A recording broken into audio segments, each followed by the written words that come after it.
요한복음 1장 35절 42절까지 한 절씩 교독하겠습니다. 또 이튿날 요한이 자기 제자 중 두 사람과 함께 섰다가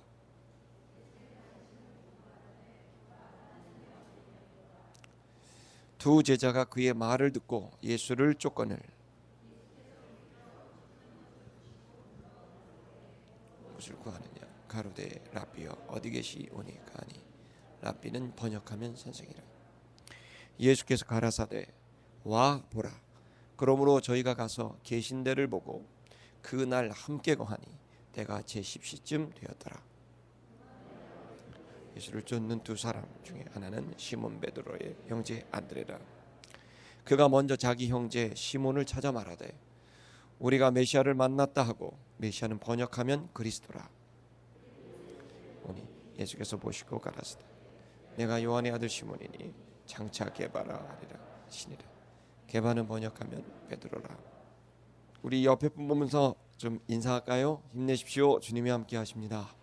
우리들이 오늘 본문의 말씀은 우리가 예수님의 첫 번째 제자들이 이제 탄생하는 장면입니다. 우리가 잘 알고 있는 그 베드로, 요한, 야고보가 이제 예수님의 제자가 되는 장면입니다. 이 예수님의 첫 번째 제자가 되는 이 장면은 우리 많은 신자들에게 제자가 된다는 게 뭔가, 신앙생활을 하는 게 뭔가에 대한 아주 직접적인 교훈을 주고 있는 말씀입니다. 이 본문의 말씀이 오는 배경은 뭐냐면 이제 요한복음에서 이제 지지난주일 텐데요. 19절 1장 19절 이하에 보면 유대인들이 그 제사장들과 레위인들을 세례 요한에게 보냅니다. 그리고 그 세례 요한에게 보내서 너는 누구냐라고 질문을 해서 그 세례 요한이 나는 그냥 주의 길을 예비하는 곱게 하는 그런 소리다 이야기를 하고, 그리고 난 다음에 내가 있는 것은 내 뒤에 오시는 분이 있는데 이제 그분을 위해서 내가 준비된 거다, 그렇게 이제 이야기를 합니다. 그리고 이튿날에 실제로 그 세례 요한이 예수 그리스도가 이제 자기에게 오는 것을 보시고 세상 죄를 지고 간 하나님의 어린 양이다라고 이제 얘기를 한 겁니다. 그러니까 예수님을 이렇게 소개를 해준 거예요. 오늘 본문에는 그 예수님의 그 첫 번째 제자입니다. 그 요한과 그리고 이제 안드레 두 사람인데, 요한과 안드레가 이제 나옵니다. 근데 요한과 안드레도 똑같이 예수님 이제 바라봤습니다. 그러나 유대인들과 제사장들과 레위인들은 똑같이 예수님에 대한 소식을 듣고 똑같이 예수님을 봤지만 어떤 반응도 하지 않아요. 그냥 그렇구나라고 생각을 하고 그걸 잘 그냥 정리하는 것뿐입니다. 그러나 반면에 여기 나와 있는 두 청년, 요한은 10대 후반으로 생각이 되고 안드레는 20대 초반으로 생각되는데, 이 두 사람이 세례 요한에게로부터 증언을 받고 예수님을 봤을 때 이 두 사람은 반응을 보이는 거예요. 그리고 그 다음날 즉시 예수님을 쫓아가고 그리고 예수님의 첫 번째 제자가 됩니다. 지금 오늘 우리가 읽고 나누게 되는 본문의 말씀은 우리가 어떤 것을 하자 이런 의미의 그 말씀이라기보단 그 제자들에게 나타나는 두 가지 현상을 말해주고 있는 거예요. 두 가지 현상. 그럼 이게 이제 저와 여러분에게도 이 본문의 말씀을 볼 때도 여러분에게 이제 어떤 현상이 내게 일어나고 있나, 이거를 좀 생각해 볼 필요가 있는 거죠. 이 두 가지 현상이 뭐냐면 첫 번째 현상은 반응을 보인다는 거예요. 제자가 되는 이 사람들은 말씀이 이제 오고 증언이 오게 됐을 때 그들이 예수님에 대한 그 얘기를 들었을 때 그냥 듣고 마는 게 아니라 이들이 즉시 예수님에게로 다가가는 이 반응을 보이는 장면이에요. 또 하나는 뭐냐면 그가 예수님을 만나고 난 다음에 확신을 얻고 난 다음부터는 자신들이 아끼는 주변의 사람들, 존중하고 아끼는 사람들에게 찾아가서 그들이 예수님을 만날 수 있도록 이제 도와주는 일을 하는 거죠. 예를 들어 이제 세례 요한도 예수님을 만나게 되자 그가 가장 아끼고 사랑하는 제자들을 예수님을 만날 수 있도록 안내를 해주는 거죠. 또 안드레는 자기가 예수님을 만나게 되자 자기의 가장 아끼는 형, 친형인 시몬 베드로를 초청해서 예수님을 만나게 해주는 거죠. 이 본문의 말씀은 제자가 어떻게 되고 또 제자의 모습이 어떻게 되는 뿐만 아니라 어떤 현상들을 하는지를 얘기하고 있는데, 오늘은 이 본문의 말씀을 통해서 우리가 앞으로 내가 어떠한 제자로서 맞는 모습인가, 나는 정말 제자의 그런 그 모습이 내게 있나. 두 번째는 이 제자에 대한 이 모습을 통해서 우리가 한번 우리 자신을 이제 주님 앞에서 다시 한번 세워보는데, 주님을 따르는 자로서 우리가 좀 한번 우리 자신을 주님 앞에 세우는 시간을 가져보려고 합니다. 좀 우리 한번 보십시다. 우리 35절을 보겠습니다. 35절을 보시면 요한이 두 제자와 사람들과 함께 요한이 이제 서 있다 이렇게 되어 있습니다. 이튿날 이렇게 되어 있죠. 그 또 이튿날이라고 되어 있으면 그 전날이 있고 그 전전날이 있는 거죠. 그 전전날에는 이제 유대의 지도자들이 그 제사장과 레위인들을 이제 보낸 겁니다. 그 세례 요한에게 네가 엘리야냐, 또 네가 그리스도냐 이렇게 묻는 장면이 나옵니다. 그래서 예수님에 대한 이야기를 이제 증언합니다. 나는 그가 아니고 내 뒤에 그분이 오시는데 그분의 신발끈을 풀 정도도 안 된다. 나는 대단한 분이 내 뒤에 오신다. 그리고 난 다음에 이제 그 다음 날 그 증언을 했을 때 이제 세례 요한이 드디어 예수님이 이제 본인에게로 오는 걸 보면서 그 제사장들과 유대인들과 또 레위인들 그리고 수많은 군중들이 이렇게 몰려왔는데 그들 앞에서 그 예수님을 소개합니다. 이제 이겁니다. 그러니까 제사장들과 유대인들과 레위인들만 있었던 게 아니라 수많은 군중들이 있었는데 그들이 모두 세례 요한의 증언을 들었어요. 마치 이런 거예요, 여러분. 그 유재석 씨가 이렇게 사회를 보면서 막 사회를 보다가 이병헌 씨입니다, 딱 이렇게 소개를 하잖아요. 그런 거. 그런 것처럼 이게 허참 아세요? 허참이라는 분이 옛날엔 유재석 씨만큼이나 유명하신 분인데, 이분이 사회를 보는데 허참 씨가 이렇게 보다가 스포트라이트를 딱 받고 난 다음에 자 여러분 대한민국 최고의 가수 조용필을 소개합니다 하면서 이렇게 안내하잖아요. 그럼 스포트라이트가 이제 허참해서 조용필 씨로 이렇게 가면서 모든 관중들이 이제 조용필 씨를 등장하면서 허참은 빠지잖아요. 딱 그 장면을 생각하시면 돼요. 세례 요한에게 사람들이 이렇게 관심을 기울였어요. 저 사람이 뭔가를 알고 있다라고 있었던 거죠. 그때 이제 세례 요한이 우리의 모든 문제를 해결할 그 그리스도, 하나님이 약속했던 한 사람, 그 선지자, 그 엘리야, 그 인자, 그가 지금 왔는데 그 분이 바로 지금 와 있다. 그러면서 세례 요한에게 모든 사람들이 집중해 있을 때 그 세례 요한이 바로 저 사람이 세상세를 지고 가는 하나님의 어린 양입니다라고 이제 소개를 한 거예요. 그러니까 그때 당시에 수많은 군중들과 사람들이 전부 이제 저 사람이구나 알게 된 거죠.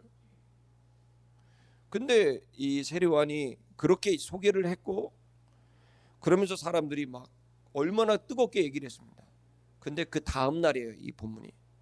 근데 그 다음 날, 그 소개를 받은 다음 날 그 세례 요한의 증언의 이 놀라운 세례 요한의 증언에 반응한 사람은 단 2명밖에 없었던 거예요. 지도자들과 수많은 군중들이 있었는데 세례요한은 거기에서 자신의 모든 것을 다해서 증언하면서 저분이 바로 세상 죄를 지고 하나님의 어린 양이라고 얘기를 증언을 했음에도 놀랍게도 단 2명만이 세례요한의 메시지에 반응한 거예요.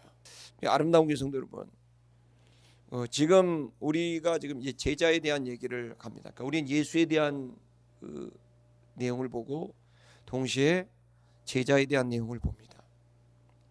자, 우리가 이것에서 먼저 우리가 제자가 된다는 것에 대한 내용은 단순히 교회를 다니고 제자 양육 코스를 받는다라고 하는 그런 표면적인 것으로 제자냐 아니냐라는 게 되는 게 아니고, 그건 하나의 도구고 하나의 그냥 방법론인 거죠. 제자가 된다는 것, 군중이 아니라 제자가 된다는 것. 우리가 여기에서 수많은 군중들과 지도자들이 있었지만 결국 제자가 된 사람은 2명밖에 없었던 거죠. 그 제자가 되는 이 반응하는 것, 저는 우리 아름다운 교회 성도 여러분들이 군중이 아니라 제자가 되기를 기대합니다. 또 예수님을 그냥 좋아하고 예수님 좋은 분이야, 예수님을 참 가까이 지내고 싶어라고 하는 그냥 팬심, 예수님에 대한 팬으로서 있는 게 아니라 예수님과 함께하는 예수님을 닮아간 디사이플이 되기를 축복합니다. 지금 우리의 신앙을 이제 이 요한복음을 통해 여러분 뭔가를 하려고 아무것도 하지 마세요. 그냥 진리를 그냥 알아가려고 하세요. 그리고 오늘 이 주일에 여러분이 먼저 여러분 마음에 고요한 중에 생각해야 될 것은, 내가 주님을 좋아하는 거냐 아니면 주님을 닮아가고 싶으냐. 주님을 내가 어느 경우에 그냥 필요할 때 만나러 가느냐 아니면 주님을 쫓아가고 주님과 동행하면서 주님의 일을 함께 하고 싶은가. 우리가 지금 이제 수많은 군중들이 그들이 어떤 필요가 있기 때문에 온 거죠. 그들은 어떤 사람들은 뭐 자신의 정체성에서 혼란을 느껴서 어려울 수도 있고, 또 아니면 지난 과거에 보고 들었던 것들, 경험했던 걸로 상처를 받아서 마음에 묶인 것이 돼서 심리적인 어려움 때문에 그걸 좀 해결하고 불안감을 해결하고 싶어서 예수님께 온 사람도 있겠고, 또 어떤 사람은 당장 지금 재정의 문제가 어렵고 또 친구와의 관계들이나 수많은 문제들이 있습니다. 예수님 당시에도 얼마나 많은 사람들이 예수님을 찾아오는지 몰라요. 그야말로 구름대처럼 클라우드죠. 군중들이 온 거예요. 그 군중들이 와서 예수님을 찾아온 건 어떤 사람은 자식의 병을 낫게 하기 위해서 온 사람도 있고, 어떤 사람은 정신적인 질환이 와서 귀신이 떠나가기를 바라는 마음에서 온 사람도 있고, 어떤 사람은 정말 진리를 구하고 싶어서 니고데모 같은 사람들은 막 밤에 찾아오고 예수님을 수도 없이 찾아왔다고요. 근데 이제 우리가 생각해야 될 건 뭐냐면, 그렇지만 결국 예수님의 제자는 거의 없었다는 거예요. 그 예수님의 제자가 된다라고 하는 것은 자신의 필요를 채우는 수단과 도구로서의 예수님을 찾아온 사람들이 아니라, 하나님을 알만한 것들을 우리 속에 두신 거 하나님이 주님을 만났을 때, 주님의 목소리를 들었을 때, 말씀을 들었을 때 뭔가 진리에 대한, 또 주님에 대한, 그거에 대한 어떤 본능적인 반응으로서 주님을 따라가고 또 주님 앞에 뭔가 이제 움직여지는 거죠. 근데 진짜 문제는 뭐냐면, 많은 사람들은 주님에 대한 이야기를 듣거나 주님을 직접 코앞에 봤어도 반응하지 않는 거예요. 똑같이 관성에 따라서 그냥 살아가는 거죠. 제자가 된다는 건 내가 살아갔던 삶을 가치 없게 보는 게 아니라, 적어도 가치의 최고 지점에, 가치 체계의 최고 지점에 바로 나의 근본적인 문제를 해결할 수 있다라고 하는, 뭐 구체적이진 않아도 막연하다 할지라도 그 진리에 대한, 하나님에 대한 궁금증, 또 혹은 그것에 대한 뭔가 내가 바뀌어야 돼라고 하는 그런 생각들이 제자가 되는 첫 번째 방법인 거죠. 반응이 보여야 돼요. 근데 제일 안타까운 건 피리를 불어도 춤추지 않고 애곡하여도 울지 않는 무감각한 상태, 무반응의 상태, 그런 것으로 우리가 가는 것에 대한 고민을 한번 좀 해보실 필요가 있습니다. 지금 여기에서 단 두 명이 반응을 보입니다. 그 두 명의 이 반응이 오늘 이제 새로운 역사가 일어나게 되는 시점 아니겠습니까? 자, 그 두 사람이 이제 요한과 같이 서 있습니다. 36절 보면 그가 예수의 다니신 것을 이제 봤습니다. 이제 요한이 본 거죠. 근데 다니셨다라고 하는 것은 이제 페리파테오인데, 이게 무슨 말이냐면 단순히 이렇게 뭐 어디서 어디를 가는 걸 봤다 그런 게 아니라, 이 말은 이제 예수가 어떻게 이제 뭔가를 나름대로 이제 살고 어떤 생활을 하고 계셨던 것 같아요. 뭔가를 하셨는지 몰라요. 근데 중요한 건 여기서 말하고 있는 건 예수의 그 행동하시고 살아가시는 걸 이렇게 멀찍이 보고 있었던 거예요. 예수가 아마 저쪽에서 어디 계셨던 것 같아요. 그가 무엇을 하셨는지는 이제 구체적으로 되지 않았지만, 적어도 예수가 뭔가를 했는데, 뭐 어떤 사람들은 뭐 전도를 하고 있었다 뭐 이런 얘기를 하지만 그건 여기 나와 있지 않으니까, 적어도 그냥 예수가 뭔가 자신의 삶을 이제 살아가고 있는 거죠. 그걸 중요한 건 요한이 멀찍이서 봤는데 옆에 두 제자가 있었어요. 그러더니 여기서 얘기를 하는 거죠. 뭐라고 얘기하냐면, 봐라, 두 제자에게 봐라, 하나님의 어린 양이다. 그 얘기를 한 거예요. 이제 이 얘기는 이 제자들에게는 어떤 의미가 있는가 하면, 하나님의 어린 양이다라는 건 지난주에 우리가 설교를 했습니다.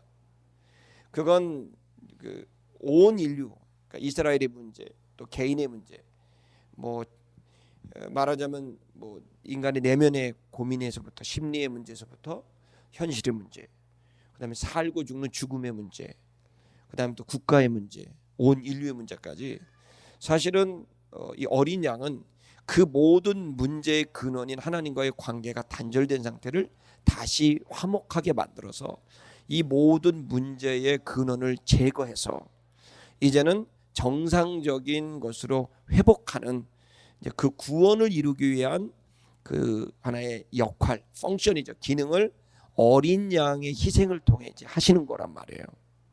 그래서 이제 그 하나님의 어린 양은 바로 하나님과 우리와의 그 모든 인간의 근본적인 문제인 하나님과 우리와의 단절, 생명이 우리께로 오지 못하는 이 문제를 해결하기 위해 본인이 희생당한 거죠. 그리고 이제 이 분이 오실 때에 드디어 새로운 나라가, 즉 이제는 하나님 없이 살아가던 나의 나라, 이규의 나라에 있었던 사람이 이제는 하나님의 나라가 되어지게 되는, 내가 다스리는 나라가 아닌 하나님이 다스리는 나라가 오게 되는 그 출발점이 바로 하나님의 어린 양이 와서 죽음으로 이 일이 시작됐다는 거죠. 그래서 그 나라는 뭐냐면, 뭐 여러 구절들이 있습니다. 수도 없이. 그건 뭐냐면 사자들이 어린 양과 뛰노는 막 그런 낙원이 일어나는 거죠. 뱀 독사굴에 손을 넣어도 독사가 물지 않고, 사막에 샘이 막 터지고, 이러한 그 새로운 문명이 완전히 나라가 시작된다는 거예요. 그건 그 이유는 뭐냐면 주님이 다스리기 때문이라는 거죠. 이제 그 주님이 다스리는 그 나라가 이제 그 하나님의 어린 양이 오심으로 이제 시작이 됐다는 거예요. 그래서 그걸 갖다가 이제 늘 가르쳤겠죠. 세례요한의 가르침뿐만 아니라 구약의 가르침이니까 그걸 가르쳐서 그 사람이 오기를 모두 다 기대하고 고대하고 있었는데, 이제 그 사람이 드디어 왔다는 거예요. 여러분이 하나님의 나라가 이제 왔다는 거예요. 여러분이 하나님의 나라라고 하는 것은 적지 않은 성도들이 이제 죽어서 가는 하나님 나라를 생각하는 거예요. 그 나라가 돼야만 어린 양과 사자가 뭐 뛰놀고, 독사굴에 손 넣어도 죽지 않고, 뭐 물지 않고, 사막에 샘이 나고, 여러분 우리가 생각하는 그 궁극적인 하나님의 나라가 다스리는 나라가 오게 되는 건 맞지만 그 나라가 주님이 다스리는 그 나라가 실제로 이제 어디부터 시작되냐면 바로 죽어서 가는 하나님 나라가 아니라 예수 그리스도 하나님의 어린 양을 내 마음의 구주로 영접하게 되면 그가 나의 왕자에 앉아서 지금까지는 이교가 다스리는 내 인격의 나라였다면 이제 예수가 들어오게 되면 예수의 나라가 내 내면에 이루어지게 돼서 하나님의 나라는 죽어서 시작되는 게 아니라 지금 예수를 영접하고 난 다음에 그분이 나를 다스리기 시작함으로 인해서 내 안에 변화가 시작되는 거야. 사막 같은 내 영혼이 샘물이 터지게 되는 거예요. 잡아 죽일 것 같은 경쟁심과 소유욕에 불탄 그 내 탐욕에 불탄 내 사자와 같은 내가 어린 양과 함께 뛰놀게 되고 독사와 같은 혀를 낼름낼름 거렸던 우리의 거짓과 우리의 그 잘못된 오염된 모습들이 이제 그 독이 더 이상 우리에게 퍼지지 않는 그야말로 주님이 다스리는 화평의 나라, 주님의 나라가 내 안에 이루어지게 되는 변화가 시작된다는 겁니다. 하나님의 나라는 예수 그리스도가 다스리니까 나라라는 바실레이라는 말은 바실리오라는 말에서 나왔어요. 바실리오가 다스린다는 말이에요. 바실리오 즉 누가 다스리느냐가 그 나라를 규명하게 되는데 내가 다스리고 있다 내 생각과 내 감정이 다스리는 내 나라예요. 죄송하지만 입으로는 내가 계속 예수가 나의 주라고 하지만 그렇지 않은 거죠. 내 나라가 되는데 이제 내 말이 아니라 주님의 말씀 내 감정이 아니라 주님의 은혜와 사랑 이것이 대체되게 됐을 때 그 내 안에서 떠오르는 나의 생각이 아닌 하나님의 말씀이 떠오르게 되고 그리고 그 하나님의 내 말에서 나온 그 감정이 또 나를 지배하는 게 아니라 하나님의 말씀에서 나온 그 감정인 은혜와 사랑이 나를 지배하게 되는 거죠. 누가 내 내면의 주인이 돼 어떤 말이 나를 주장하느냐 내 말이냐 하나님 말이냐 이것이 꼭지점입니다. 그래서 종교라는 말은 으뜸되는 가르침이란 뜻이에요. 그 으뜸되는 가장 퍼스트 되는 그 아르케 되는 그 지점이 누구 말로부터 시작하느냐 여러분의 생각으로 하면 여러분의 나라인 거고 하나님 예수님의 말씀이면 주님의 나라가 되는 거예요. 무엇이 내 안에서부터 이 모든 것의 시작이 되게 되는 그 시작 지점 꼭지점 그것이 되느냐 여러분 저렇게 큰 한강이 저 태백산 꼭대기에서부터 새만하로부터 나온 한 줄기로부터 이 거대한 한강이 되듯이 여러분 이 거대한 우리의 삶에 있어서 이 거대한 국가와 이 전 세계의 흐름에 있어서 그 꼭지점 태백산 꼭대기에 있는 삼수령에 있는 그 조그만 샘 하나가 결국에는 이 모든 걸 시작하게 하는 것처럼 우리라는 이 나라고 하는 인격의 나라가 어디로부터 시작되느냐 어느 생각으로부터 시작된다는 거예요. 그 생각과 말이 뭐냐 바로 여러분의 생각이면 여러분의 나라인 거고 주님의 말씀이면 주님의 나라인 거예요.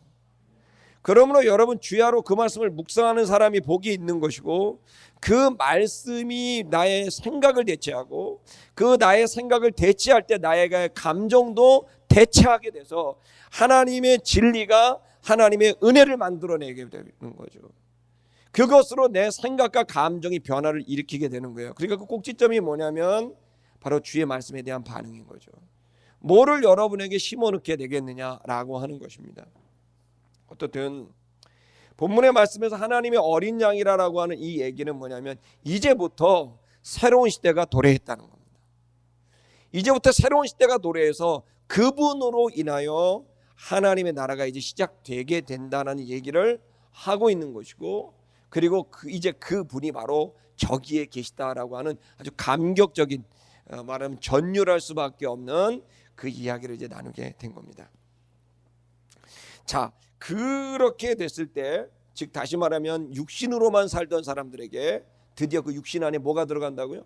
말씀이 들어가게 되는 이게 예수 그리스도의 성육신뿐만 아니라 성도의 모습인 겁니다. 여러분 말씀이 여러분의 육신이 되게 하는 것이 모든 성도들이 지향해야 될 바로 변화의 진리, 원리라는 걸 깨달으시길 바랍니다. 그러므로 여러분의 말씀이 여러분 안에 들어가지 않으면 절대로 여러분이 그 어떠한 변화도 기대할 수는 없습니다. 그 말씀이 육신이 되게 되는 말씀이 곧 나의 입술을 통하여 나의 생각을 통하여 나오게 되고 나의 팔다리를 통하여 나오게 됐을 때 말씀이 육신이 되는 그 놀라운 기적은 정확히 말하는 우리의 변화를 말하고 있는 것입니다. 여러분, 전 이 변화에 대한 소망, 사람들의 변화는 돈이 없는 것에 대한 변화, 건강이 없는 것에 대한 변화, 또 심리적인 것에 대한 변화를 생각을 하지만 여러분, 예수가 우리에게 주는 가장 큰 변화는 우리의 정체성의 변화인 것이고 우리의 성품과 기질의 변화이라는 사실을 믿으시기를 축복합니다. 그래서 이 하나님의 어린 양이라는 이 얘기를 하게 되니까 이 37절에 그 말을 들은 두 제자가 이제 그걸 들었습니다. 그리고 그들이 예수를 쫓아갔습니다.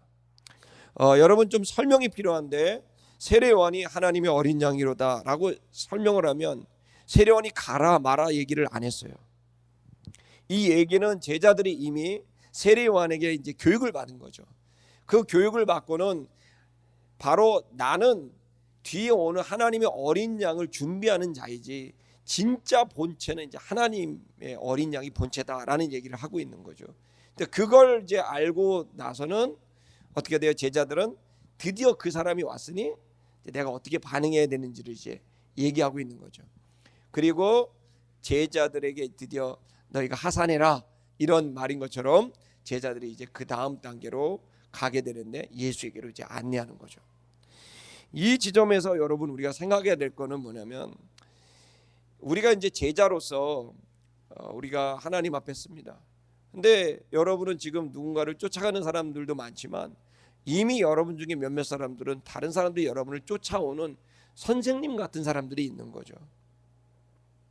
그래서 나는 제자이지만 동시에 어느 경우엔 선생님인 거예요. 자, 그때 우리가 여기서 세례 요한의 이 장면은 수많은 제자 양육을 하는 도제 제도로 활동하는 모든 사람들에게 가장 중요한 메시지를 던지는 지점이 여러분이 읽으신 본문이에요. 지금 읽었던 이 37절. 그건 뭐냐면 우리는 우리 자신도 모르게 우리를 따르는 사람이 생기게 되면 그 사람에 대한 책임감도 생기지만 한편으로는 그 사람에 대한 소유욕 같은 게, 일종의 소유욕 같은 게 생겨서 나를 따르는 사람들이 갑자기 나를 안 따르고 다른 사람 따르면 마음이 이제 좀 불편해지고 어려워지는 경우들이 생기게 되는 거죠. 그래서 이제 선생님들이 다른 사람 쫓아가려면 나가버려 뭐 이러면서 극단적으로 반응하게 되는 게 전부 그런 것들입니다. 한편으로는 이제 이해할 수 있는 건 그만큼의 책임감을 갖고 그 제자가 잘 되기를 바라는 마음에서 본인이 가지고 있는 확신하고 있는 신념에 따라서 그 제자가 반응하는 게 섭섭할 수 있지만 자세히 들여다보면 사실은 일종의 소유욕 같은 겁니다. 그래서 이 일종의 소유욕 같은 것들이 우리 속에 있게 되면 이제 그야말로 제자 양육이 이제 그 다음부터는 정상적인 그런 모습이 되지 않고 제자 양육의 핵심이 뭡니까? 제자가 스승을 넘어서게 하는 뛰어난 존재가 되게 하는 게 제자 양육의 목표인데 그런데 이제 자기 아래 머무르게 하는 그런 어떻게 보면 일종의 소유욕으로 관리하는 그런 흐름들이 있어요. 그때 여러분 이 세례 요한의 얘기를 우리가 보셔야 됩니다. 우리는 우리 자신이 늘 생각하고 깨어서 의식을 깨어야 됩니다. 이 제자들은 성장해야 된다. 그리고 이 제자들은 나보다 더 훌륭한 자로 나아가야 된다는 거죠. 결국에는 내가 해줄 수 있는 한계가 있다는 걸 인정하고 나의 한계를 뛰어넘는 그 존재를 만나게 해야 된다는 것을 생각해야 됩니다. 그런 의미에서 모든 기독교 신자들은 생각해야 될 것은 나를 따르는 사람들이 결국은 나를 따르지만 세례 요한처럼 나를 따르는 그들에게 드디어 내가 따르고 있는 예수 그리스도를 안내하고 소개해서 그들이 이제 나를 따르는 게 아니라 예수를 따를 수 있도록 방향을 전환해 주는 이 일이 우리에게 너무 중요한 일인 겁니다. 할렐루야. 저도 한 30여 년 동안 목회를 하다 보니까 많은 성도들이 이제 등록을 하고 양육을 하고 갑니다. 근데 이제 등록하고 가면 참 좋은데 이제 교회를 떠나가는 사람들이 생깁니다. 그럴 때 이제 좋은 교회 좋은 목사님한테 가면 진짜 마음이 괜찮아요. 마음이 좋고 기대가 되기도 하고 좀 못 보는 게 아쉽기는 하지만 그렇지만 그런데 이제 가끔 엉터리 목사가 분명한 사람인데 거기를 쫓아가거나 또 엉터리 같은 교회가 있는데 그 교회를 가거나 그러면서 이제 가게 되면 제 마음이 뭐 잠이 안 오고 막 너무 괴로운 거예요. 책임감 때문에 저희 가면 큰일 나는데 너무너무 안타까운 거죠. 그러면 이제 지나다 보면은 막 이런 데가 좀 이렇게 어떤 표현이냐면 약간 뭐 이게 염산을 이렇게 먹은 것처럼 이렇게 막 타들어가는 것처럼 너무 괴로워. 저러다 어떻게 큰일 나는데 막 그런 생각을 하는데 하나님이 몇 해 전에 저한테 은혜를 주신 것은 뭐냐면 그 속에서 저 자신도 모르게 하는 어떤 일종의 소유욕 같은 것들이 밑바탕에 깔려져 있다는 것을 발견하게 하셨고, 두 번째는 그 사람을 책임질 수 있는 건 내가 아니라 그 목사도 아니라 주님이라는 것을 알게 하셨습니다. 그래서 제가 할 수 있는 최선의 일은 뭐냐면 그를 위해서 기도하는 겁니다. 성령께서 그를 압도하셔서 그가 어떠한 잘못된 거짓 선지자를 만난다 할지라도, 그런 집단을 만난다 할지라도 성령께서 그를 도우시고 이끌어내셔서 그가 그리스도 예수를 온전히 닮아갈 수 있도록 주님이라면 하실 수 있사오니 주님 내가 중보하오니 그를 붙잡으시고 이루시고 완성하시옵소서. 그렇게 기도하는 것이 최선의 일이라는 걸 이제 알게 하시고 그를 하나님께 맡기는 일이 필요하다는 것을 알게 하셨습니다. 아름다운 성도 여러분, 우리들이 이제 제자 양육을 하고 그리고 그러면서 여러분에게 따르는 사람들이 오게 됐을 때 우리 마음속에 그들에 대한 책임감은 분명히 가져야 됩니다. 아멘. 그러나 그 안에 나도 모르게 깔려있는 소유욕에 대한 건 부인할 수 있기를 축복합니다. 그리고 우리가 할 수 있는 최선의 일은 내가 그 사람을 온전히 성장시킬 수 없고 오직 주님만이 성장시킬 수 있다는 사실을 알고 그들을 하나님께로 안내하고 맡겨서 주님 그들을 만나 주십시오. 개입하시고 간섭하셔서 그들을 온전하게 성장할 수 있도록 인도해 달라고 여러분 기도하는 일이 우선돼야 될 줄로 믿습니다. 여기에 세례 요한이 그렇게 자신이 아끼는 애제자 둘을 맡기게 됩니다. 그리고 그 애제자 둘은 드디어 예수 그리스도를 쫓아가게 되는데요. 이 38절을 보게 되면 예수께서 돌이키셨습니다. 그리고 쫓아오는 그들을 봤습니다. 그러니까 예수님이 가시다가 이렇게 돌이켰어요. 그리고 봤어요. 그들에게 말했어요. 이게 무슨 장면입니까? 아마 이 두 사람이 요한은 10대 후반이고 안드레는 20대 초반으로 봐서는 이 두 사람이 아마 예수님을 계속 쫓아다녔던 것 같아요. 지금 이제 말도 못하고 쫓아다니니까 예수님이 가다가 딱 돌이키고 이렇게 말을 하신 겁니다. 보시고 아마 이제 이 제자들 이 두 사람은 막 그냥 열심히 쫓아다니고 있었던 것 같아요. 자, 이렇게 아주 소박한 장면이 이게 여기 있습니다. 자, 그러더니 예수님이 돌이키더니 뭐라고 물어봅니까? 너희는 무엇을 구하느냐라고 하는 질문을 던져요. 그것이 예수님이 최초의 제자들에게 던지신 질문이에요. 여러분 지금 우리가 제자로서 이제 자라면서 오늘 이 질문을 여러분이 받으셔야 됩니다. 너는 쉽게 말하면 무엇을 구하려? 무엇 때문에 교회 왔니? 너는 무엇 때문에 나를 찾아왔니? 네가 원하는 동기와 목적이 뭐니? 라고 물어보는 거예요. 여러분 우리가 이 교회에 온 이유가 있지 않겠습니까? 여러분 외우셨습니까? 이 질문이 제자가 예수님께 들은 첫 번째 질문이라는 걸 아셔야 돼요. 우리는 왜 예수님에게 왔나요? 왜 우리는 이 교회에 왔고 왜 우리는 이 예배에 왔을까요? 이 예수님의 이 질문 앞에 여러분이 제자로서 어떠한 가장 좋은 이제 말하자면 모범 답안 같은 여러분 답이 여러분 말하는 대로 다 하시면 됩니다라고 얘기 못합니다. 이건 답안이 딱 있습니다. 이건 여러분이 답을 한다고 해서 답이 아닙니다. 우리가 주님 앞에 찾아온 예수님 질문한 넌 무엇을 구하느냐? 구한다는 게 구도자 아닙니까? 우리가 주님 앞에 와서 도를 구합니다. 구도자로서 뭘 원하여 올까요? 모두 말씀드린 대로 어떤 사람들은 병에 대한 문제, 관계의 문제, 내면의 문제, 수도 없는 자기 문제 때문에 예수님 앞에 옵니다. 예수님이 그걸 부인하신 적은 없습니다. 부정하신 적은. 다만 그렇게 온다면 그냥 군중인 거예요. 그것 때문에 왔다면 군중인 거예요. 그러나 제자는 아닌 거예요. 제자는 그러면 무엇 때문에 와야 되느냐? 이게 이 본문에 담겨져 있는 진리인 거예요. 여러분이 만약에 어떤 마음이 어려워서 왔다. 그럼 아직 제자로서의 마음의 시작은 아닐 수 있어요. 여러분이 현실의 문제나 이런 것들을 예수님 날 도와줘서 나 좀 못 사니까 좀 나 좀 살고 싶어서 내가 왔다라고 하는 것이라고 한다면, 현실의 어떤 문제 해결을 위해 왔다면 나쁜 게 아니에요. 잘 오셨어요. 그런데 그것은 아직 제자는 아니에요. 제자가 된다는 것의 의미에서 내가 무엇 때문에 예수님께 다가왔느냐에 대한 이 생각, 뭘까요? 여러분, 이 질문에 대해서 이 어린 두 청년 제자가 뭐라고 대답하시는지를 좀 보십시다. 그들이 그에게 말을 했습니다. 랍비여. 랍비라는 말은 선생님이란 말입니다.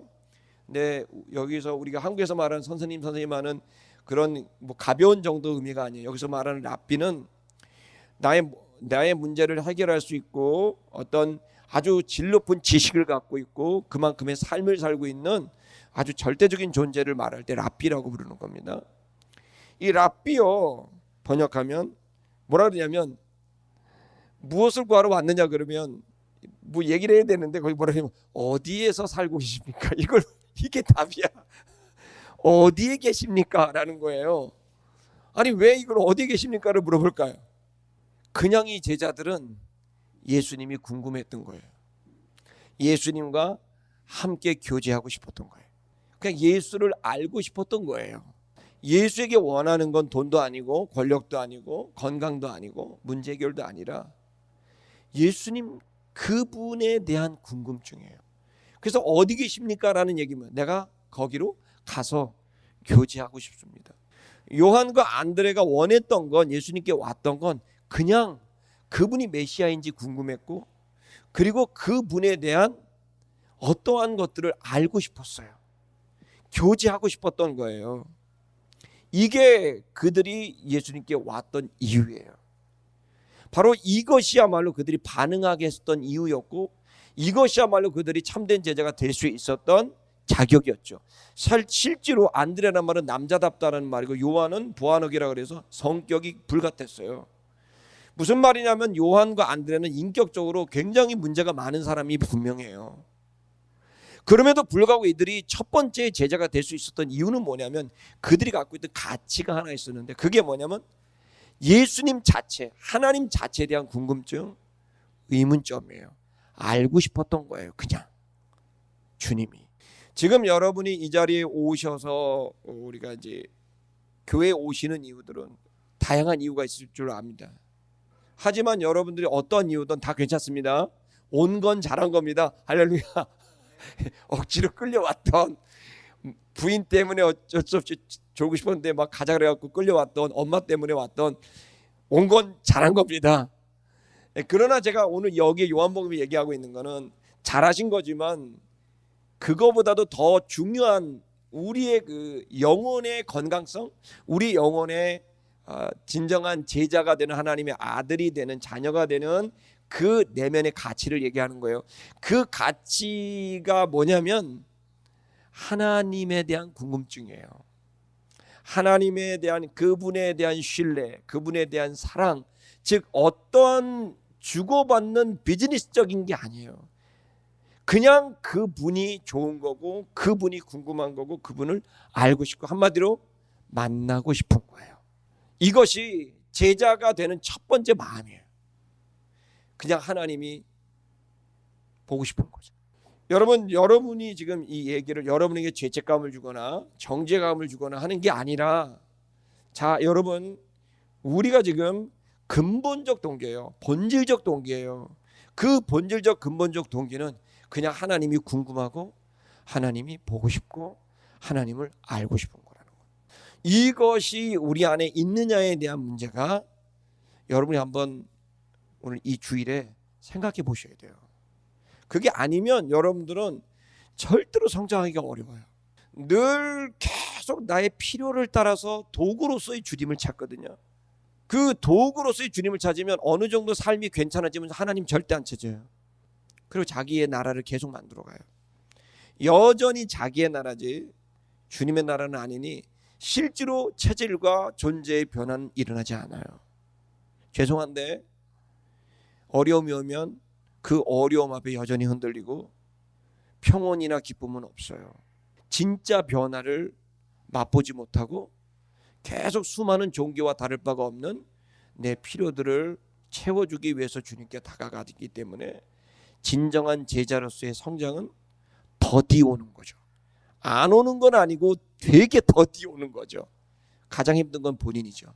안 변했기 때문에. 지금 이 두 청년은 좀 인격으로나 사회적으로나 뭐 내세울 만한이 없는 아주 그냥 그 무명의 두 청년들.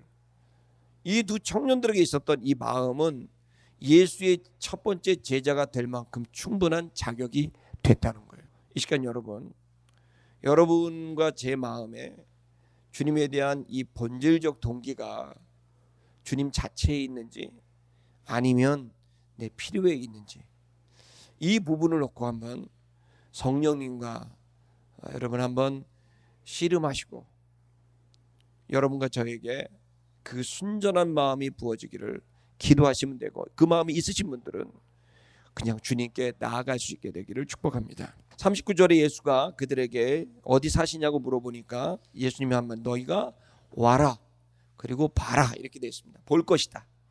자, 와라라고 명령하십니다. 와라. 중간때, 수동태, 디포넌트. 그러니까 현재형 지금 와라 되어 있습니다. 여러분 잘 보세요. 이제 요한복음을 이해하려면 디포넌트 동사 태를 이해해야 됩니다. 우리는 수동태, 능동태만 알죠. 제귀태. 근데 한라어 성경에는 디포넌트 태가 있어요. 이 디포넌트 태는 어떤 거냐면 제3자, 즉 이것은 하나님입니다. 그분이 우리에게 뭔가를 한다는 말이에요. 그러니까 우리는 우리 혼자만 살잖아요. 하나님을 믿지 않는 사람들은 네 의지로 산다고 생각하잖아요. 그러니까 능동태 아니면 수동태죠. 끌려가든지 누구의 의지든지 내 의지든지 그거밖에 없잖아요. 내 의지를 강화하는 건 제귀태, 내가 나를 하게 하는 거죠. 결국 나하고 너밖에 없잖아요. 자, 이런데 성경은 디포넌트 태라서 제3자가 있어요. 그 제3자는 뭐냐면 신이에요. 즉 하나님인 거예요. 그래서 그 제3자가 우리에게 어떠한 영향을 줘요. 그래서 어떤 영향을 주냐면 겉으로 볼 때는 여기 보면 이제 중간태라는 건 제기태를 말하고 똑같지는 않지만 제기태라고 이해하세요. 수동태는 누군가 하게 하는 거죠. 즉 여기 보면 제기태는 내가 강력한 내 의지고 수동태는 누군가 나를 하는 거죠. 근데 그 위에 누가 있어요? 하나님이 그걸 배경을 하게 하셨다는 거예요. 예를 들어 이런 거예요. 여러분들이 여기 교회 왔어요. 교회 왔는데 수동태로 온 사람이 있어요. 엄마 때문에 어쩔 수 없이 끌려왔죠. 자, 수동태로 왔지만 엄마가 오게 한 것 같지만 누가 한 거예요? 하나님이 하게 하셨다는 거예요. 그런 거라는 거예요. 내가 누구에게 전도를 했어요. 전도를 했는데 내가 너무 전하고 싶은 사람이야. 그래서 내가 마음을 먹고 내 형에게 전도를 했어요. 자, 전도 누가 했어요? 내가 했죠. 근데 이게 디포넌트면 어떻게 돼요? 하나님이 나에게 강력한 의지를 갖고 전도할 수 있는 마음을 줬다는 거예요. 그러니까 이 본문의 내용에서 와라라고 하는 것은 하나님이 오게끔 한다는 거예요. 그래서 예수님이 뭐라 하냐면 내게로 온자는 아버지께서 허락하지 않으면 누구라도 내게로 올 수 없나니 라고 하신 이유가 거기 있는 거예요. 여러분 부르신 이가 주님입니다. 여러분 이 자리에 온 것이 억지로 오고 우연의 일치로 왔다고 생각하세요? 여러분은 그렇게 생각할 수 있어도 저는 절대로 그렇게 생각 안 합니다. 이유는 성경의 원리 진리가 그렇지 않습니다. 여러분이 오신 것은 우연의 일치로 온 게 아니라 끌려온 것도 아니라 여러분의 의지로도 온 게 아니라 하나님이 이 자리에 오게 한 거예요. 이유가 있는 거죠. 그 이유는 각자 상황에 따라도 다르겠죠. 어쨌든 여기서 예수님이 하신 얘기는 네가 와라. 즉 예수님에게 가는 건 수동태이든 능동태이든 하나님이 오게 하시고 가게 하시는 거죠. 아버지께로 아버지의 은혜로 주님께로 오게 하시는 이 일, 여러분 이것이 선교고 전도인 걸 믿으시기를 축복합니다. 자, 와라. 와 보면 어떻게 돼요? 볼 수 있다. 보게 될 것이다. 와 보라라고 하는데 보라는 미래형입니다. 중간때 디포넌트 네가 보게 될 것이다 라는 겁니다.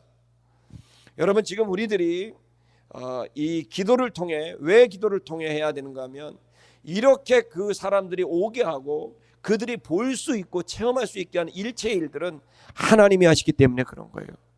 그래서 성도는 할 수 있는 건 내가 누군가를 위해 중보하고 기도하는 거예요. 기도 무용론자들이 너무 많아요. 현대에 너무 안타까워요. 여러분 우리가 대한민국 이 민주화가 일어났을 때 여러분 옆에 우리 김대중 대통령 사저가 있지 않습니까? 이 김대중 대통령 2호 여사가 살고 계셨던 민주화를 상징하시는 분들 아닙니까? 근데 저분들이 민주화를 하시기 전에 저분들이 가장 존경하는 분이 정일영 목사님, 이태영 박사님이 있어요. 그 부부가 여기 우리 여기 이대 후문 쪽에 사셨습니다. 그분들이 김대중 대통령이 가장 존경하는 분이 정일영 목사님이에요. 그리고 이호 여사님이 이 비서로 있었던 분이 이태영 박사님이에요. 이태영 박사님은 우리나라 대한민국 1호 변호사세요. 그분이 여성에 관련된 모든 법들을 다 만들기 시작하시던 분이에요. 근데 이 정일영 목사님 근데 국회의원을 또 하셨어요. 10선을 하셨어요. 10선. 일제강점기 때부터 계속해서 독재와 싸우시고 애를 쓰셨던 하나님 민주화 운동의 아주 그 산 증인이십니다. 그리고 이태영 박사님은 그 사모님이신데 또 하셨죠. 근데 여러분 중요한 게 뭐냐면 이렇게 하셨던 그 치열한 그 운동을 하시고 민주화 운동을 하시고 통일 운동을 하셨던 이분들이 그 성경책을 보면 말입니다. 너덜너덜합니다. 그리고 이태영 박사님은 변호사임에도 날마다 기도회를 했습니다. 우리 대한민국의 민주화에 가장 중요한 그 일들을 하셨던 분들은 그들이 그냥 자기의 뜻으로 한 게 아니라 하나님 앞에 날마다 말씀을 날마다 무릎 꿇고 기도하면서 국회의원 부인들 다 모아다가 거기에서 계속 기도해야 하고 계속해서 거기서 하나님 앞에 헌신하자고 해서 여기까지 온 거고 사실은 지금 뭐 386 이런 분들은 될 것도 아닙니다. 그분들은 목숨을 걸고 엄청난 희생을 치러가지고 여기까지 오게 한 그분들은 사실은 하나님의 말씀을 붙들고 그 말씀에 근거하고 그분께 간절히 기도하면서 여기까지 오게 만드는 것이거든요. 여러분 지금 우리들이 어떤 분들은 예수님을 만나면 그게 정치로 나오고 민주화로 나오고 어떤 사람은 경제로 나오고 어떤 사람은 교육으로 나오고 어떤 사람은 목회로 나오고 그런 거 아니겠습니까? 자, 이렇게 되는 데 있어서 우리들이 생각해야 될 것은 주님이 반드시 그 일들을 행하려면 주님을 만나고 거기로부터 내 생각이 개조가 돼야 되는 거예요. 정체성이 바뀌어야 되는 거예요. 내 생각이 아닌 하나님의 생각으로 바뀌고 내 감정이 아닌 하나님의 감정으로 일을 할 때 그때야만이 공의와 정의가 실현될 수 있는 거 아닙니까? 은혜와 사랑이 실현될 수 있는 거 아닙니까? 그렇게 되려면 어떻게 돼요? 기도하는 수밖에는 없는 거예요. 하나님이 그 사람을 만져야 되고 하나님이 그 사람을 오게 해야 되고 그 사람이 하나님 그 사람을 보게끔 해야 볼 수 있는 거라는 거죠. 그래서 여러분 기도밖에는 다른 이유가 나갈 게 없어요. 현실 속에 우리들이 가야 될 가장 중요한 일들은 우리의 의지로 뭔가 행동을 하는 것보다 훨씬 더 중요한 일은 나와 내 주변의 모든 일들을 범사의 그를 인정하고 그 주님께 주권을 인정하고 그 주님께 기도하며 나아가는 것인 걸 믿으시기를 바랍니다. 그래서 하나님이 일하시도록 기도하는 저와 여러분이 되기를 축복합니다. 자, 그렇게 돼서 그들이 봤다는 거예요. 그리고 그들이 그날 함께 거했습니다. 자, 보십시다. 그들이 그날 함께 거했다라고 되어 있습니다. 이 사람들이 얼마나 감동을 받았는지 이 두 제자는 순수하기 짝이 없어요. 그날 예수님 거처로 옮겼어요. 근데 그때가 제10시. 여러분 공간복음은 유대력으로 해야 되고 그 다음에 요한복음은 로마력으로 해야 돼요. 시간이 달라요. 여기서 말하고 있는 10시라는 건 10시예요. 오전 10시가 맞아요. 자, 보세요. 이 두 제자들이 전날에 그렇게 감동을 받고 그 다음날 아마 새벽이었을 겁니다. 한 6, 7시쯤에 요한과 같이 이렇게 있다가 그 다음에 예수님을 쫓아간 거죠. 그러니까 새벽부터 예수님을 쫓아다닌 거예요. 그러다 제 10시 때 예수님이 와보라라고 하니까 그 말 듣고 오전 10시에 예수님 집으로 이사를 해버립니다. 성급해 보이기도 합니다. 여러분 예수님의 제자들을 예수님의 제자와 되는 것은 이미 주님을 믿게 되면 그 다음에는 어떤 조건이나 이런 것들이 큰 의미가 별로 없습니다. 많은 제자들이 성장하지 못하는 것들은 이 확신이 없다 보니까 뭐 하자 그러면 좀 생각해보고 기도해보고 나중에 그러니까 신중한 건 좋은데 성장은 당연히 느린 거죠. 여기에 예수님의 첫 번째 제자의 모습을 여러분 순수하게 좀 보십시다. 이 두 청년이 메시아가 맞다고 확신한 거예요. 첫째는 가장 신뢰하는 선생님의 증언이고, 그리고 자기들이 만나보니 그러하고, 그러니까 이들은 옆도리도 돌아보지 않고 즉시 오전 10시에 예수님 집으로 이사해 버리는 거예요. 여러분, 이러한 순수함의 반응들이 여러분 훗날 어마어마한 이 교회를 세우게 되는 기초가 되는 겁니다. 아름다운 교회 성도 여러분, 우리는 어느샌가 너무 주의 말씀보다 다른 생각들이 많이 들어와 있지는 않는지 좀 우리가 생각해 봐야 돼요. 주의 말씀을 우리가 신중하게 대하는 거, 워낙에 거짓말하는 사람들도 많고 엉터리들이 많으니까 우리가 고민하고 생각하는 거는 오케이, 인정합니다. 하지만 그러다 보니 우리가 정말 즉시 반응해야 될 것들에 대해서 반응하지 못하는 경우가 너무 많지는 않는가라는 생각도 해야 되는 거예요. 신중한 거는 너무 중요한 일이지만 그렇다고 계속 즉시 반응하지 않는 건 또 문제가 된다는 거죠. 그러므로 여러분, 우리가 이번 주일에 좀 제자로서 내가 선생님이 존경하는 선생님이 계셔요. 그렇다고 한다면 내가 그 존경하는 선생님의 말씀을 들으려고 하지 않겠습니까? 또 그 선생님의 말씀이 왔다면 즉시 순종하려고 하지 않겠습니까? 이런 부분에서 내 신앙의 순수성을 한번 점검해 볼 필요가 있다. 좀 더 보겠습니다. 자, 40절에 이번에 이제 안드레 얘기입니다. 안드레. 그는 형제였습니다. 시몬 베드로의 형제였고 요한의 말을 듣고 두 사람을 쫓았던 사람 중에 하나입니다. 41절. 그가 먼저 자기 형제를 찾았다 이렇게 되어 있습니다. 여기서 중요한 건 먼저입니다. first입니다. 그러니까 안드레가 그 세례 요한의 얘기를 듣고 이미 이제 확신을 갖고 있었는데 직접 만나 뵈니까 더 확신이 된 겁니다. 이 감격적으로 확신이 되니까 이제 안드레가 했던 일이 뭐예요? 자기가 가장 아꼈던 형 시몬을 찾아간 거예요. 그 시몬을 찾아가서 이제 자기가 이제 자기 얘기를 하게 된 겁니다. 뭐라고 말했냐면 그가 그에게 말했습니다. 우리가 메시아를 만났다. 메시아를 번역하면 그리스도다. 여기 이제 메시아란 말이 마샤흐라는 말에서 나오죠. 메시아. 그런데 마샤는 뭐냐면 기름을 발랐다는 뜻이에요. 기름을 발랐다. 기름을 발랐다는 거는 구약 성경에서는 이제 세 종류의 사람에게 기름을 바릅니다. 하나는 왕, 선지자, 그리고 제사장 이렇게 봤습니다.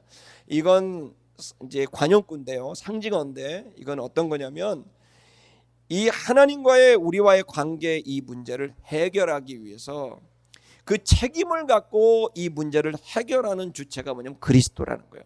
그래서 그 기름을 발랐다는 건 책임을 부여받았다는 거예요.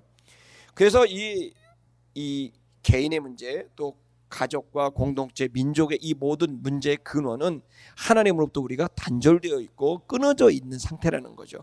그래서 이 주님이 다스리시는 나라를 만들기 위해서 책임을 갖고 한 사람에게 기름을 발라버렸다는 거예요. 그가 이 모든 일을 이루도록 하기 위한 기름, 그게 메시아, 마샤, 그리스도, 크라이스트, 이게 똑같은 말입니다. 그리스도라는 말입니다. 안드레가 형에게 말한 것, 우리가 그렇게 원했던 메시아를 만났다. 그리고 그가 그 형제를 예수께로 데리고 왔습니다.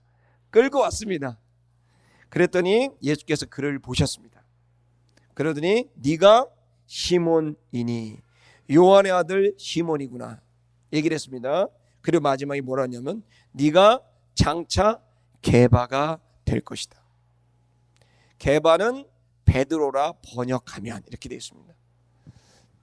자, 여러분, 안드레가 베드로를 형을 데리고 왔어요. 왜 데리고 왔을까요? 자기가 메시아를 만났으니까. 다른 말로 말하면 형이 메시아에 대한 고민을 갖고 있었던 거죠. 이 형이 메시아에 대한 고민을 갖고 있었는데 이 형을 데리고 왔다는 거예요. 여러분, 지금 우리가 이 전도라고 하는 건 어떤 그 성경 구절을 수십 구절을 외우고 전달하고 하는 그런 것들이라고 표현하시면 좀 오해가 있습니다. 전도의 가장 큰 본질은 뭐냐면 고민하고 있는 그 사람의 문제를 예수가 해결할 수 있다라고 하는 것을 알고 그를 예수께로 안내하고 소개시키는 일이 전도입니다. 그리고 그것에 대한 증언을 하고 그것에 대한 설명을 하는 게 전도고 그것이 증언인 것이지, 가장 큰 핵심은 그 사람이 예수를 만나도록 하는 거예요. 이유는 한 가지예요. 그 예수를 만나면 그 사람의 고민하는 문제가 풀어질 거라는 확신 때문인 거예요. 여러분, 이 예수 그리스도를 만나게 됐을 때 일어나는 일은 가장 첫 번째가 정체성의 변화가 생기면서 다시 태어나는 놀라운 체험을 하게 되는 거예요. 내가 다른 사람이 돼버리게 되는 일을 하는 거예요. 그래서 내가 다시 태어나는 거예요. 지금까지 육신으로 살았던 내가 듣고 봤던 것들로 내가 가지고 있는 내 인격이 형성되고 또 내 가치관이 형성되고 또 그런 감정들이 내 안에 쌓이게 돼서 상처가 되기도 하고 또 혹은 교만이 되기도 하고 자존감이 되기도, 뭐 수많은 일들이 내 안에 있죠. 그 모든 것들은 사실은 내가 의식을 갖고 태어나면서 지금까지 걸어왔던 육신의 삶이 만들어 놓은 거예요. 근데 문제는 뭐냐면 그렇게 만들어 놓는 것이 정말 나를 온전하게 만들어가고 세워가고 있는 정말 진실에 근거한 것들이냐. 여러분 생각해 보십시오. 어버이날인데 어릴 때는 엄마가 아빠가 원망되지 않습니까? 그런 사람이 적지 않아요. 근데 본인이 어버이가 되고 나면은 그 엄마 아빠에 대한 오해가 풀어지게 됩니다. 이유는 그 입장이 바뀌면서 사실에 대한 해석이 전혀 달라지는 거예요. 그 말은 어떤 거냐면 내가 어릴 때 가졌던 해석이 사실이 아닐 가능성이 높은 거라는 거죠. 그건 어디까지나 당시의 내 감정의 상태, 어디까지나 내 지식의 양이 그걸 규정하고 있는 것이고 또 내가 계속 걸어왔었던 어떤 경향성들, 이런 것들이 그거를 보게 만들어 놓은 건데 그건 어쩌면 허상이고 억측일 수 있다는 거라는 거예요. 그런데 우리 그걸 또 믿고 있는 거예요. 이게 죄성이거든요. 그게 내가 최종적 기준이기 때문에 그런 거래요. 그래서 하나님의 의견이 필요 없어요. 내가 느끼고 내가 알고 있다고 생각하는 거죠. 이게 이제 기독교 안에서는 교만이라고 표현하게 되는 거죠. 그러면 우리가 이제 이렇게 살던 우리들이 이게 아니라는 반성을 하게 되는 겁니다. 틀릴 수 있고 내가 잘못 이해했다라고 하는 그리고 잘못 이해하는 것에서 잘못된 감정이 나왔다고 생각하게 되는 거죠. 자, 이때 어떻게 됩니까? 진리가 들어오게 되는 겁니다. 이 진리가 들어오게 됐을 때 이 기준이 모든 시대 모든 사람에게 다 적용되는 절대적 진리가 오게. 물론 세상 사람들은 이 절대적 진리를 인정하지 않습니다. 그러나 저는 이것이 분명히 있다고 믿습니다. 그 절대적 진리의 기준, 그것을 가장 잘 볼 수 있는 예수 그리스도를 우리가 보게 됐을 때 거기로부터 다시 새로운 이해가 떠오른 거예요. 지각이 움직이면서 새로운 이해가 생기고 새로운 이해가 생기고 그리고 그 속에 새로운 해석을 통해서 다르게 보는 진리에 근거한 말들이 나오고 거기로부터 감정들이 옮겨지게 되는 거죠. 여러분, 나는 그전에 쓰레기라고 생각했던 애가 갑자기 쓰레기가 아니라 나는 존귀한 하나님의 자녀다. 그전까지는 나는 계속 실수와 허물밖에 없고 난 잘못밖에 안 하는 그런 사람이야. 그런데 갑자기 나는 완전한 하나님의 아들이야 라고 자기의 정체성을 바꿔버리게 되는 거예요. 여러분, 저는 이 놀라운 정체성의 변화, 그리고 이 변화뿐만 아니라 실제로 성결하게 되고 거룩하게 되는 체질이 바뀌어지게 되는, 그전까지는 가만히 있어도 계속 일어난 죄악된 것들, 그런 음란과 그런 혈기와 이런 것들이 일어났는데 여러분 놀랍게 이 체질이 바뀌어지게 되면서 거짓말을 하던 사람이 용감하게 진실을 말하기 시작하게 되고 또 흔들렸던 그 영혼들이 그 마음속에 기쁜 평안을 얻게 되는, 실제로 이 내면의 정체성의 변화뿐만 아니라 실제로 참된 자가 되어버리게 되는 이 성결의 은혜, 이걸 요한 웨슬리는 완전한 사랑의 은혜라고 말을 했고, 이 거룩하게 되는 오순절 마가다락방에 120명의 제자들이 그전까지는 도망 다녔던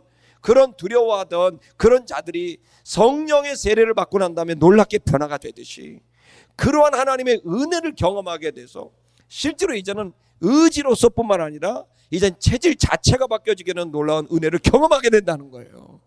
그러면서 과거에 있었던 내면의 상처들이 치유가 되고 순식간에 치유가 되고 몸에 연약한 모든 것들이 우리 안에 회복이 되면서 여러분 이 치유되고 회복되는 은혜들이 우리 속에 있는 겁니다.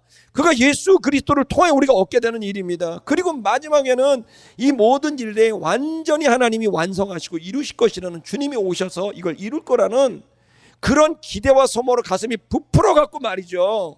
현실적으로는 바뀌어진 게 없어도 자기 자신의 내면이 완전히 바뀌게 되니까, 정체성과 체질이 바뀌게 되니까 더 이상 흔들리지 아니하고 폭풍 앞으로 와라, 내가 폭풍을 넘어가리라. 놀라운 삶의 변화가 일어나게 된다는 거예요. 예수 그리스도를 만났을 때 일이 일어난다는 거예요.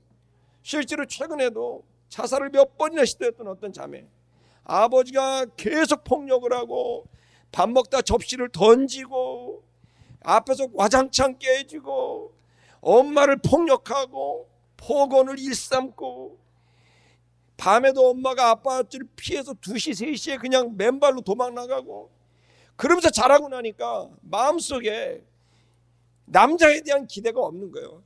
가정에 대한 기대가 없는 거예요. 살아봐야 이거 별거 없다 생각하는 거예요. 안 좋은 일만 안 일어나면 다행이다. 자기를 막 방치하고 망가뜨리고 완전히 무너져 버린 거예요. 그때 예수 그리스도의 복음이 들어가게 됐단 말이에요. 넌 그런 애가 아니야. 그건 네 육이야. 이미 그건 예수가 죽을 때 십자가에 못 박혀 죽었어. 넌 주가 부활할 때 다시 태어났어. 그 영이 네 안에 있어. 예수 믿니? 믿어요. 예수님이 네 안에 있다면 너는 새로운 피조물이야. 이전 것을 지나갔다. 보라, 새 것이 되었도다. 넌 그런 자가 아니야. 너는 더러운 애가 아니라 너는 거룩한 애야. 너는 불완전한 애가 아니라 너는 완전한 애야. 너는 그 아버지의 딸이 아니라 하나님 아버지의 딸이야. 그가 네가 해야 될 건 하나님 말씀을 네 입에 담아야 돼. 하나님 말씀 네 영혼의 정신에 담아야 돼. 그리고 네 정신과 육신에 그 말씀을 담고 그것을 묵상하고 그것을 입으로 아뢰고, 그리고 그 말씀으로 기도하기 시작해봐. 예배하게 해봐. 그가 너를 도우실 거야. 그러면서 제 간증을 쭉 들려주고, 여러분 놀라운 일이 벌어지는 겁니다. 그 얼굴이 새카맣고 불안해도 화장으로 떡칠했던 얼굴이 화장을 다 지우고, 물론 파운데이션을 했는데 다 지우고 이슬만 살짝 바르고, 그 다음에 여러분 이 모든 거풀을 다 벗고 살짝만 하고, 그 다음에는 운동하기 시작하고, 그 다음에는 성경 말씀과 이제 꿈을 꾸고 다시 공부를 시작해야 됐다고. 완전히 혈색이 된 그 엄마가 그 때문에 오늘도 교회를 가요. 도대체 얘한테 무슨 일이 벌어졌냐는 거예요. 엄마한테 그랬죠. 예수를 만났다고. 여러분, 저는 지금까지 제 삶에 또 그리고 이 목회를 하면서 예수 그리스도를 만나는 것은 수많은 변화들을 하는 근본적 동기와 원인이 됩니다. 그 예수를 좋아하게 되고, 그 예수를 궁금하게 되고, 그 예수를 여러분 찾고자 하는 이 마음이 있다면, 여러분 그것은 엄청난 변화의 시작입니다. 마치 여러분 모두 말씀드린 대로 저 태백산맥에 조그만한 그 물 한 그 샘에서 물 한 방울이 나올 때 거대한 한강물이 되듯이, 여러분 그 첫 번째 시작, 그 지점에 누가 있느냐가 결국 우리를 규정하게 되는 거예요. 아름다운 성도 여러분, 이 젊은 10대 후반과 20대 초반의 이 아이들이죠. 이 아이들이 예수 그리스도를 만났을 때 자기의 형을 제일 먼저 데리고 왔어요. 만나게 해주고 싶었던 겁니다. 그랬더니 예수님이 하신 말이 뭡니까? 너는 게바가 되리라. 여러분 예수님 딱 오면 무슨 얘기냐? 너는 무슨 일을 하게 될 거다, 무슨 일을 하게, 이거 아니에요. 게바가 될 거다. 베드로가 될 거다. 베드로가 뭡니까? 반석, 큰 바위, 우묵한 바위를 반석 게바라 그래요. 이 반석이 될 거는 뭡니까? 후에 네가 이제, 베드로는 몰라요. 근데 여러분 보십시오. 베드로가 3년 반 동안 예수님 따라다녔을 때 그의 행적을 보십시오. 바위 같아요, 돌멩이 같아요? 제가 볼 땐 돌멩이도 아니고 바람에 나는 겨와 같아요. 얼마나 귀팔랑인지 몰라. 말도 뭐 뻥뻥 찔렀다가 엉뚱한 행동하고. 이게 베드로예요. 바위 같지가 않아요. 반석이 아니에요. 근데 예수님 뭐라 그래요? 너는 반석이 될 거야. 이 얘기를 베드로가 어떻게 받아들였는지는 모릅니다. 그러나 중요한 사실은 예수님이 지금 제자들을 향한 마음을 갖고 있는 거예요. 예수님의 목표는 우리가 뭔가를 성과를 내게 하는 게 아니라 우리의 존재가 완성되는 것을 원하고 있는 겁니다. 제가 여러분에게 이렇게 말한다면 믿으시겠습니까? 여러분은 반석이 될 겁니다. 여러분의 온전한 하나님의 아들이 될 겁니다. 이 시간 저는 이 제자들이 주님 앞에 왔을 때 순수한 마음으로 주님 앞에 가는 이 반응이 여러분과 제 안에 있는지, 나는 주님을 향해 가는지 아닌지, 두 번째, 나에게 이런 주님에 대한 확고한 경험과 체험이 있는지. 여러분, 이 시간 여러분이 없다고 한다면 여러분 안에 이제 말씀이 육신이 되는 존재로 바뀌시기를 축복합니다. 말씀을 여러분의 집어넣으세요. 그리고 말씀을 여러분의 입술로 말하세요. 그리고 그 말씀을 가지고 기도하세요. 여러분, 그 속에 그 말씀이 육신이 되게 되는 순간 여러분에게 변화가 정신과 육신에 일어나는 걸 경험하게 될 거라고 확신합니다. 여러분, 그렇게 참된 제자가 되시고 또 많은 사람을 주의 제자로 만드는 일에 쓰임받게 되기를 축복합니다. 우리 옆에 사람 보면서 우리 축복하십시다. 힘내십시오. 주님이 함께 하십니다. 자, 우리가 이 참된 제자를 소망하면서 이 찬양을 우리 다 같이 부르십시다.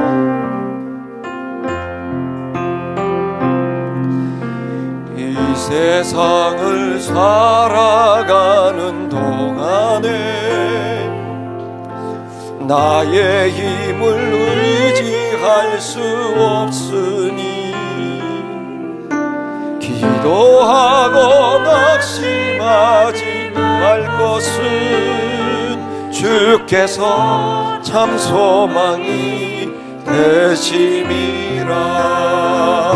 하나님의 꿈이 나의 비전이 되고 예수님의 성품이 나의 인격이 되고 성령님의 권능이 나의 능력이 되기 원하고 바라고 기도합니다. 주의 길을 걸어가는 동안에 세상의 것 의지할 수 없으니 감사하고 낙심하지 말 것을 주께서 참 기쁨이 되심이라. 하나님의 꿈이 나의 비전이 되고 하나님의 성품이 나의 인격이 되고 성령님의 권능이 나의 능력이 되기 원하고 바라고 기도한 이 세상을 살아가는 동안에 한 번 더 고백하십시다. 이 세상을 살아가는 동안에 나의 힘을 의지할 수 없으니 기도하고 낙심하지 말 것을 주께서 참 소망이 되시리라. 하나님의 꿈이 나의 비전이 되고 예수님의 성품이 나의 인격이 되고 성령님의 권능이 나의 능력이 되길 원하고 바라고 기도한 주의 길을 걸어가는 동안에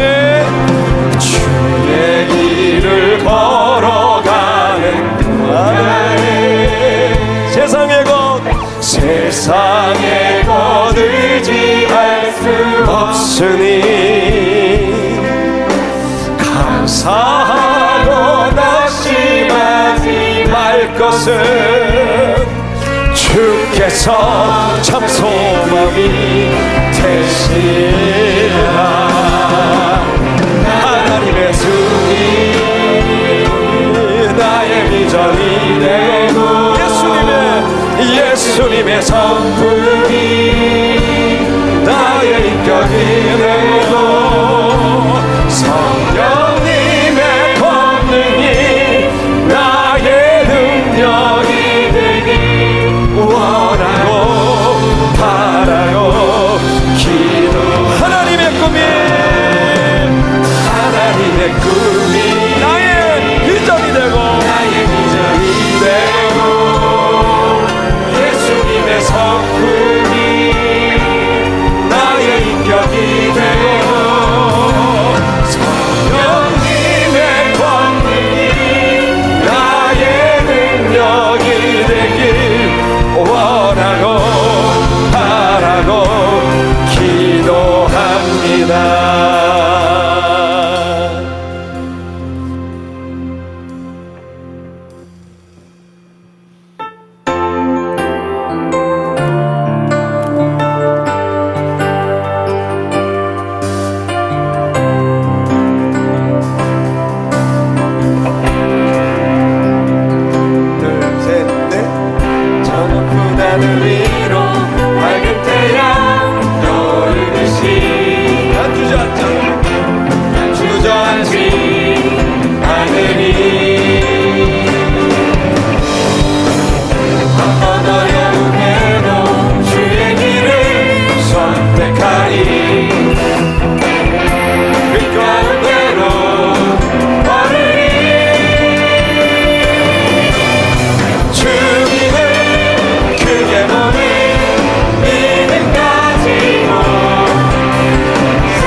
하나님 아버지, 우리가 다시 태어났습니다.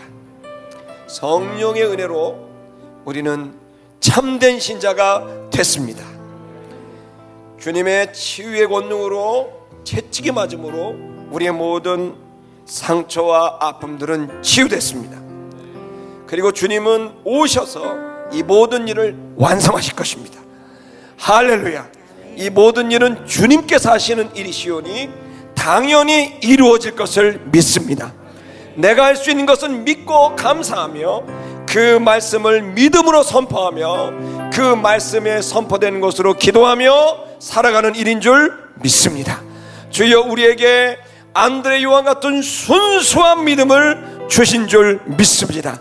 믿고 구한 것은 받는 줄로 믿으라 하신 것은 결국 주님을 믿고 가면 주의 뜻이 이루어지는 일이기에 주님의 일은 완전히 이루시는 일이며 모든 일은 완벽하게 이루어질 것인 줄 믿습니다. 주님, 내가 나의 나라가 아니라 주님의 나라인 것을 다시 한번 인정합니다. 범사에 당신을 인정합니다. 당신께서 인도하시고 이루시고 영광을 받으시고 드러내실 것을 믿습니다. 하나님 아버지, 이 아름다운 게 모든 성도들이 참된 제자가 되게 하신 것을 감사합니다. 군중이 아니라 제자가 되게 하시고 팬이 아니라 디사이플이 되게 하시옵소서. 오 하나님 아버지, 우리의 정체성의 변화를 인정합니다. 나는 육으로 난 나는 이미 끝났으며 성령으로 난 영으로 나는 살아가고 있는 것을 선포합니다. 오 할렐루야. 하나님 아버지, 내가 주님과 함께 이 살아가는 것은 이 땅에 여전히 예수를 만나야 될 자들이 있기 때문입니다. 하나님 아버지여, 오늘 이 시간 우리에게 주님을 만난 감격이 내 이웃에 대한 간절함으로 나오게 하여 주시옵시고, 그들을 주님께로 안내하여 하나님 그들도 예수를 만나 참된 자유를 만끽하며 값어치 있는 사랑의 삶을 살게 하시옵소서. 귀한 예물을 주님께 드리고 봉사하는 모든 이들에게 주님 귀한 은혜를 받아주시고, 섬기는 모든 이들 주님으로 인하여 섬기고 드렸사오니 만배로 복을 더하여 주시고 일평생 나누어 주고 주는 삶을 살게 하시옵소서. 지금은 우리 구주 예수 그리스도의 은혜와 하나님 아버지의 사랑과 성령님의 교통하심이 이 자리에 주님을 간절히 사모하고 주님을 그리워하고 주님께 가까이 가기를 원하며, 또한 내 사랑하고 아끼는 이웃들이 그 주님을 만나게 되기를 소원하는 아름다운 게 모든 성도들 머리 위에, 저들의 가정과 일터와 학교 위에, 이 대한민국 위에, 특별히 한국교회 위에, 저 북녘에 있는 2,400만 우리의 동포들, 지하교회에서 지금도 주님을 예배하고 있는 우리의 동포들, 지하교회 성도들 위에, 탈북 중에 있는 우리 동포들, 그리고 전 세계에 흩어져 있는 교회들, 선교사들 위에 이제로부터 영원토록 함께 하시기를 간절히 축원하옵나이다. 아멘.